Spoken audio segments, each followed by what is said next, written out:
Falamos hoje, então, sobre déficit de atenção. Estamos falando, né? Falamos e estamos falando sobre déficit de atenção, hiperatividade, dislexia, inteligência em excesso atrapalhando a sociabilização, é isso, né, Vera? Com duas pessoas que vivem isso. Uma no consultório, que é a Vera Marques, que é psicóloga, e outra que é a Tina, que é do Exata Cursos, e ela diz que sente isso lá. Acho que onde dá mais para a gente sentir isso mesmo é na escola, né? Porque dificilmente na vida social a gente fica 4 horas seguidas com a mesma pessoa participando, né? Na escola a gente percebe muito isso. Eu pedi para vocês pensarem em algumas palavras, em algumas perguntas, tomara que tenham pensado. Eu quero uma qualidade sua, Tina, e uma qualidade de aluno. Persistência, persistência. Tanto para você quanto para o aluno? Com certeza. De um paciente, Vera.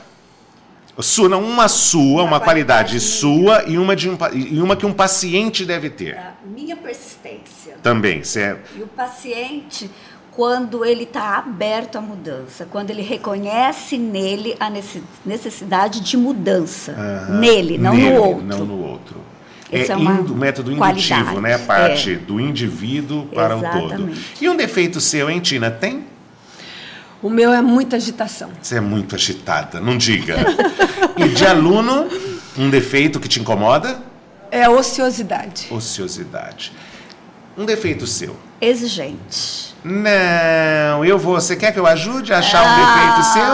Eu acho que é bom você arrumar teimosia. Teimosia. Porque você sabe que teimosia também pode ser um elogio. Se for no sentido de tenacidade, é elogio e autoelogio aqui a gente não aceita. Tá. Se for no sentido de teimosa feito uma mula, eu aceito. Não, eu não sou teimosa. Então você procura outro, senão eu vou achar um. Então acha. Acho. Você estava fazendo barulho com o papel ali enquanto eu estava falando aqui. Pronto, tá bom. De paciente. Paciente, resistência à mudança. Resistência à mudança. Um medo seu. De cachorro. E de um aluno. O medo de não aprender. De não aprender. Existe a possibilidade de não aprender nada? Não, Arthur. Não existe, né? Um medo que você tem, primeiro. Demência. Medo da demência. Da demência.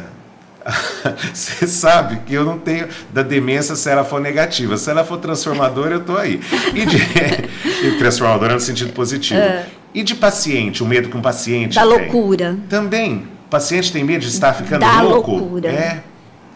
Eu quero o caso mais rápido em que você conseguiu um resultado que o aluno ficou satisfeito. Peraí, o mais rápido e quero o mais demorado. Que demorou para ele ficar satisfeito ou que você ainda não conseguiu que ele fique satisfeito? O mais rápido foi o quê? Em torno de 8 horas aula. E o mais demorado, em torno de 3 meses. 3 meses. E era de que matéria esse de 8 horas aula, você lembra? Matemática. E o de mais demorado? Também matemática.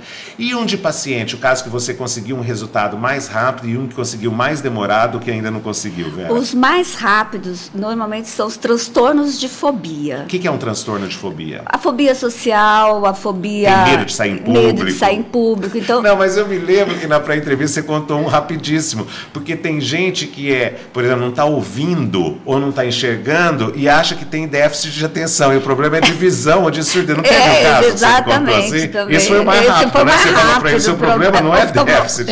E o mais demorado? O mais demorado, normalmente, são com as perdas, principalmente com morte de família. Existe, diz que dor a gente só hierarquiza dentro do mesmo ser. Às vezes morre o meu cachorrinho, não, vou dar um exemplo drástico assim, morre o seu cachorrinho e você sente mais do que quando morre o meu filho. Sim, então não só se hierarquiza a dor dentro do mesmo ser, assim como o tempo, a gente só valoriza o tempo dentro do mesmo ser. Exatamente. Né? Existe uma dor que é mais difícil, existe uma perda que é mais difícil, dizem que perda de filho é inigualável, é mesmo? Normalmente. Bom, eu queria um professor que você admira. Minha mãe, que foi do Fundamental, Guiomar Papalia Goulart. Ela foi sua professora ou não? Ela não foi, mas ela me fez passar o mês de julho inteirinho fazendo tabuada. Sei. E aí, se eu errasse na hora do almoço. E aquilo ficou uma brincadeira na minha vida. E o meu tio Osmar Papalia, que para mim ele foi um exímio professor de matemática, que quando eu também tinha dúvidas, eu ligava para ele. Você ligava para ele. Ele é vivo ainda? Não, morreu ano passado, em junho. Ano passado. E um terapeuta que você admira, e por quê? Raquel Kerbal, ela é uma pesquisadora da USP e trabalha com comportamento, análise de comportamento. E você admira por quê? O que se destacou assim? Porque, assim, eu acredito que, que você tem que considerar o ambiente, o teu psíquico, mas o comportamento é fundamental você entender para poder ter mudanças. Então a Raquel... Você pode me dar um exemplo? Eu adoro exemplo, porque dizem que as palavras movem, os exemplos arrastam. Você pode me dar um exemplo de quando é que um paciente entende um comportamento e, por meio desse entendimento, ele muda a sua ação? Dê um exemplo. A fobia, por exemplo. Se você tem medo de uma coisa imaginária ou real, medo de elevador. Tá. Então, dentro da psicologia comportamental, você vai expor a pessoa a esse medo e você consegue gradativamente fazer com que ela perca esse medo. Então, ela tem que conhecer o medo. Por exemplo, se ela concluir que aquilo não existe, ao perceber que não existe, o medo acaba. Ao perceber que existe, mas que a possibilidade de o elevador despencar é matematicamente de 0,5%, a matemática explica, o medo dela pode diminuir na proporção matemática. Perfeito. É isso? Eu pedi para vocês pensarem numa frase boa. Pensaram? Pensei. É uma frase que foi um marco na minha vida. Eu sei que pensamentos têm o vosso respeito, pensamentos de paz e não de mal, para dardes fins a tudo o que quiserdes. É Jeremias 29:11. Mudou a minha vida completamente. Você é religiosa? Eu sou.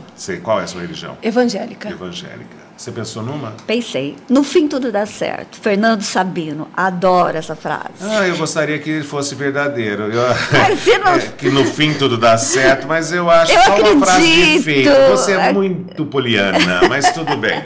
Você sabe que meu mantra é a existência é muito cascalho para pouco.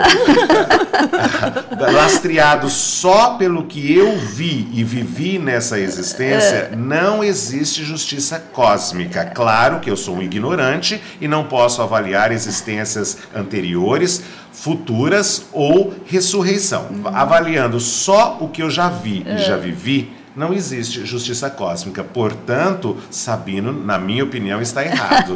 No fim, nem tudo dá certo. Mas continue, Poliana. Antes de eu fazer a última pergunta, vocês têm mais algo a declarar? Ou eu deixei de fazer alguma pergunta que vocês gostariam de responder?